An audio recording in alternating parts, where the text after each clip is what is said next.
Eunpyeong Hanok Village. Masasabing this was going to be a pretty cool village of traditional Korean homes. A home to a beautiful and less tourist na Hanok Village na tinatawag ang pangalan mo. Tara, samahan nyo akong libutin ang lugar na ito. Hello mga kabsat, Post Joey here!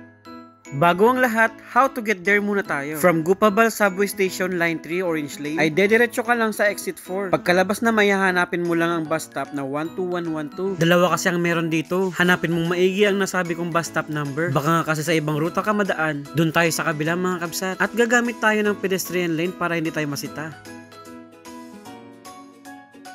Bus number 7723 ang iyong sasakyan. Green bus at huwag mag-alala dahil every 5 minutes merong dumadaang bus dito. Ang bus na ito ay merong 7 bus stop na daraanan at kulang-kulang 10 minuto ang biyahe patungo mismo sa harapan ng Eunpyeong Hanok Village.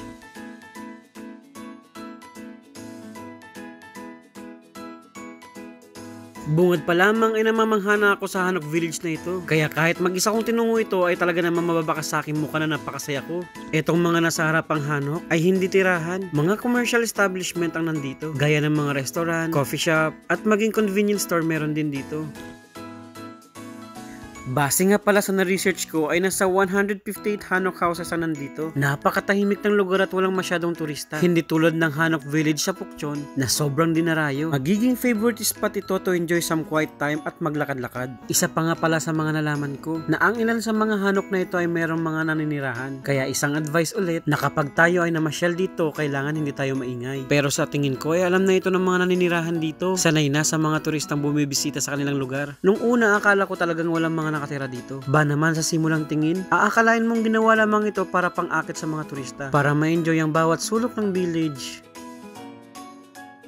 Pero sa katagalan ng aking paglalakad, medyo naliliwanagan na ako. Merong mga nakabukas ang gates, may mga delivery box sa labas, at meron ding babati sa'yo na mismo nakatira dito. Napaka-heartwarming nila. Kung suswertehin ka naman ay meron kang mapapansin mga display sa labas. Tulad na lang nitong mga aso, mga figurine lamang sila. Napaka-cute, lalo itong kulay brown. Aakalain mong tunay na aso. Sa parehas na harapan ng bahay, ay nakita ko rin itong isang nakasabit na aso. Napaka-cute niya, dahil sobrang liit at nakasabit. Laking gulat ko nga dahil sa kabilang bahay ay mismo masalubong sa aking aso. Inakala ko nga na siya yung nakadisplay sa labas. At heto't lumabas pa siya sa kanilang bahay. Iisipin sa salubungin niya yung kanyang amo. Pero nagkamali lang ako ng akala. Kaya tinatawag ko siya para lumapit. At napakaamo niya mga kabsat. Halos di ko na makita yung kanyang mukha. Kasi napakahaba na ng kanyang buhok. Pero cute siya para sa akin dahil napakabait niya.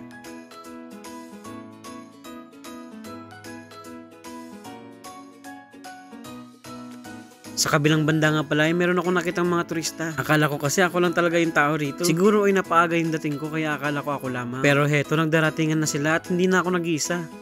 Mag-iisang oras na nga pala ako naglalakad. At sa di kalayuan ay merong mga kabataang Koreans na tumutugtog gamit ang Django drums. Madalas ko napapanood ang mga ganitong eksena sa mga K-drama tuwing may selebrasyon ng mga village. Iba nga lang sa aktwal na nasasaksihan ko dahil mga kabataan ng mga ito.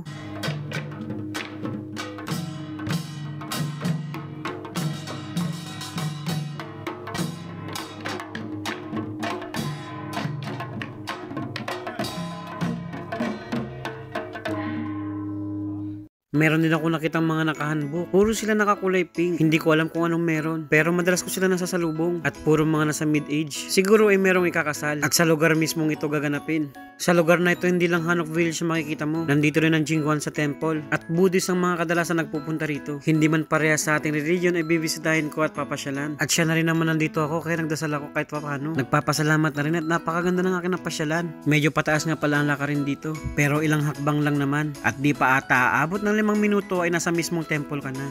Nadatnan ko ang mga tao dito na sobrang abala. Tila yata meron silang pinaghahanda ang selebrasyon.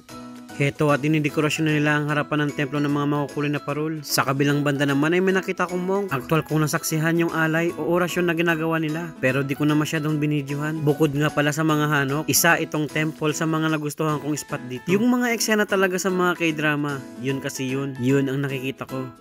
Ang Jingwon sa temple nga pala ay dedicated sa prescriptor Jingwon ng 1010 BC by King Yongjong, ang ika-8 hari ng Goryeo Dynasty. Nasira lamang during the Korean War pero ni-restore dito at rebuilt over the past 50 years. Aalamin natin sa susunod kung bakit nga ba sila nagdedekorasyon ng mga tulad nito. Mga makukulay na parol. Kadalasan ko na kasi nakikita ito sa Korea. Napakaganda kasing pagmasdan. Ano kayang meron? Sa tingin ko pa nga ay merong kahulugan bawat kulay. Samahan nyo ako sa mga susunod ko pang vlog ha. Dahil marami pa kayong mapapanood at tungkol lahat sa Korea. Sino ba naman ang hindi na naisin ang matunghayan o malaman ang bawat istoryang meron ang South Korea? Natapos ang mga hanok at temple, sunod na pwedeng puntahan dito ang museum na ito. Not sure about it mga kabsat, kasi hindi ko siya napasok dahil sa araw ng pagpunta ko ay sarado. Nalaman kong merong library sa lugar na yan at mga ilang exhibit na kaugnay sa temple. Sayang naman, pero sana mabalikan ko to. Halos katabi nga lang pala nito yung isa pa sa mga pakay ko rito, ang Irene Eljan Cafe. Sikat na kapihan dito sa may Unpyong Hanok Village. Ba naman meron siya hanggang 6th floor at bawat floor ay merong kanya-kanyang tema. At napili kong puntahan ng 6th floor. Ito yung pinaka-rooftop ng building na ito. Hindi na gano'ng kalamigan ngayong araw, kaya milk tea yung in-order ko. Medyo hinapo nga ako sa paglalakad kanina, kaya imbis na kape, heto tayo mga kabsat. Milk tea. 6th floor at nung una akala ko hagdan lamang ako dadaan. Nasa bandang likod pala yung elevator nila. Agoy talaga naman mapapagod ulit ako. Imbis na makapagpahinga bago umuwi, hihingalin na naman. Umungad kagad sa akin yung napakagandang view. Tamang tama at meron nga isang available na mesa para sa akin. Time to relax mga kabsat. Na-enjoy ko ang araw na ito. At napakarami kong nalaman sa lugar na ito. Bagay na hindi ko makakalimutan. Unang experience ko kasi ito sa temple. Sana ay masunan pa ito ng gantong klaseng vlog. Dahil nga modern na ang Korea, ay bibihira na lamang yung mga gantong klase ng pasyalan. Isa ito sa masasabi kong recommended spot para sa mga katulad kong gala. Too hot or too cold, you can still get that great view. Huwag lang makakalimot magpahid ng pangontra sa araw. Tandaan mong may nag-aalaga sa'yo. Huy, skincare yan. Sulit at napamangha na naman ako ng South Korea. Unpyong Hanok Village. Salamat. Napakaganda mo. Heart heart.